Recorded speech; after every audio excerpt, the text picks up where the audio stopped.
원달러 환율이 1,300원을 돌파했습니다. 이 가격 거의 13년 만에 봅니다.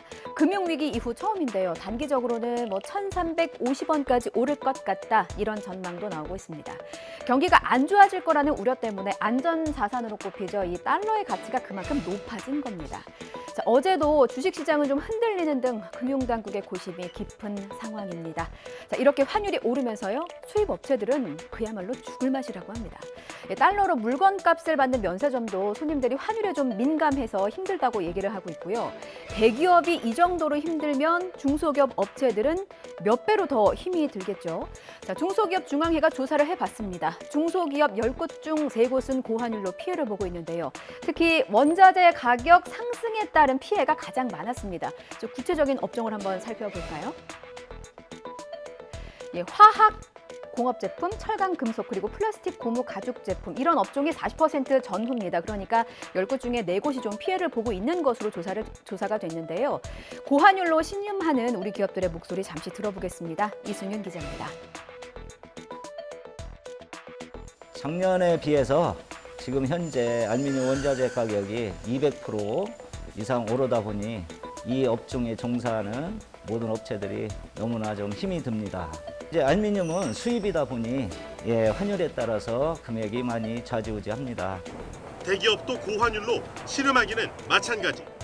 한 면세점은 달러당 환율이 1,250원을 넘으면 최대 2만 원을 할인해 줬는데 1,300원을 넘어서자 최대 35,000원까지 깎아주고 있습니다.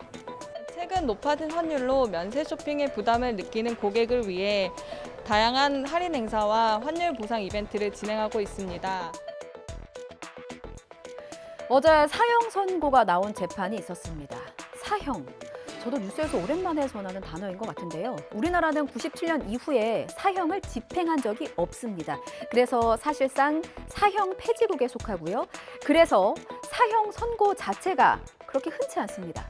그런데 어제 권재찬이 1심에서 사형 선고를 받은 거죠. 범행이 얼마나 참혹했길래 재판부는 교화 가능성이 없다, 인간성 회복을 기대할 수 없다 이렇게 강하게 질타를 했을까요?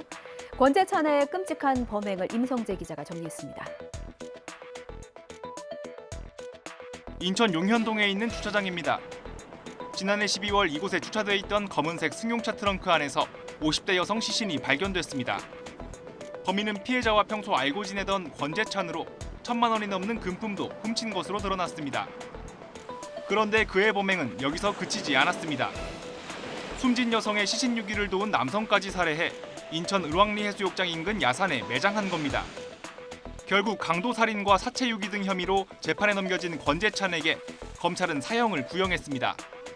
1심 재판부의 판단도 다르지 않았습니다. 재판부는 권재찬의 범행 동기와 경위에 참작할 만한 사정이 없다며 사형을 선고한다고 밝혔습니다.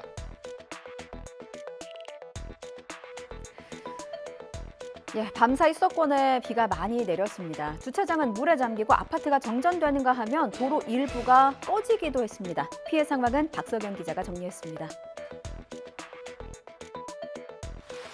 빗물이 토사와 함께 빠른 속도로 흘러내립니다. 아파트 주차장 안은 발목까지 물이 차올랐습니다.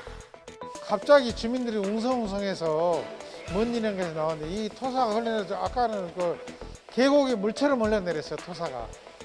어젯밤 10시 15분쯤 서울 사당동에서 900여 가구가 정전됐다가 2시간 만에 복구됐습니다. 어제 저녁 7시 반쯤에는 경기 광명역 주차장에도 물이 차올라 엘리베이터가 멈추는 등 시민들이 불편을 겪었습니다. 서울 장위동의 한 인도에서는 50cm 정도 깊이의 땅꺼짐이 발생해 행인 1명이 다쳤습니다. 도로 통제도 잇따랐습니다. 경남 김해에서 있었던 일입니다. 날이 너무 더워서 이 냉면 한 그릇 먹었을 뿐인데 수십 명이 식중독에 걸렸고요. 이 중에서 사망자까지 나왔습니다. 달걀 지단에서 살모넬라균이 검출됐는데요. 숨진 남성은 폐혈성 쇼크까지 온 겁니다. 식중독이 이렇게나 무섭습니다.